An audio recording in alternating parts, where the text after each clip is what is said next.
இருக்கட்டும். ஏசப்பா நன்றி ஏசப்பா நேரத்துக்கு அந்த வார்த்தையோட ஏசப்பா நான் பேசக்கூடிய ஆவியானவர் நீங்க பேசுங்க அபிஷேகம் இருந்து வார்த்தை வந்து பேசுங்க பேசுவது சங்கீதம் 19ஆம் அதிகாரம் 10ஆம் வசனம் படிங்க.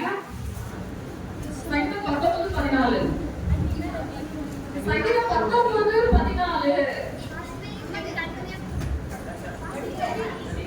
என் கண்மலையும் என் மீட்பருமாகிய கர்த்தாவே, என் வாயின் வார்த்தைகளும் என் இருதயத்தின் ஞானமும் உமக்கு சமூகத்தில் பிரியா இருப்பதாக. ஆமென். இங்க வந்து நான் வந்து வார்த்தை பத்தி சொல்றதுல நிறைய சொல்லப்பட்ட 2-3 தான் சொல்லிட்டு போயிடுறேன்.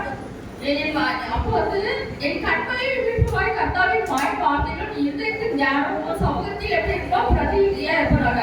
அப்போ வந்து நம்ம ஜெபம் பண்ணும்போது எப்படி இருக்கணும்னா ஆண்டவருக்கு பிரியப்படி ஜெபமா இருக்கணும். வார்த்தைகள் எப்படி இருந்து அளந்து பேசணுமா வந்து எல்லா வார்த்தையும் ஆண்டவர் சொன்ன கவனிச்சிருக்காரு. அப்போ வந்து ஏதோ வார்த்தைக்கு நம்ம ஜெபம் பண்ணும்போது என்ன செய்யணும் அப்படி பேசாதவங்க சில பேர் என்ன செய்வாங்க ஏதோ நம்ம வந்து டைம் பாஸ் தான் பேசணும்னு ஜெபம் பண்ணுவாங்க. அப்படி இல்ல ஆண்டவர் அவருக்கு நம்ம வந்து ஜெபம் பண்ணும்போது அவருடைய கண்கள் எப்படி இருக்கா நம்ம நோக்கமா இருக்கு. அப்போ வந்து என் கண்களை குறிப்பிடாய் கர்த்தாவே என் வாய் வார்த்தைகள் இருதயத்தின் ஞானமும் சமூகத்தில் பிரத்தியா இருப்பதாக. அப்படின்னா நாங்க இதான் இருக்கிறோம். அப்போ வந்து நம்ம வந்து இருதயத்தின் ஞானம் அப்போ வந்து குறிப்பிடாத ஒன்று நடந்தேன். அப்போ வந்து வாய் வார்த்தை எப்படி இருக்கணுமா பசுத்தமா இருக்கணும் ஞானமா இருக்கணும். ஏன்னா ஆண்டவர் ஜீவன் மரணத்துல இருக்கு ஞாபகம் அதிகாரத்துல இருக்கு. அப்போ நம்ம வந்து ஜெபம் பண்ணும்போது ஏசப்பா எனக்கு கொடுத்து விசுவாசம் அறிக்கையிடணும்.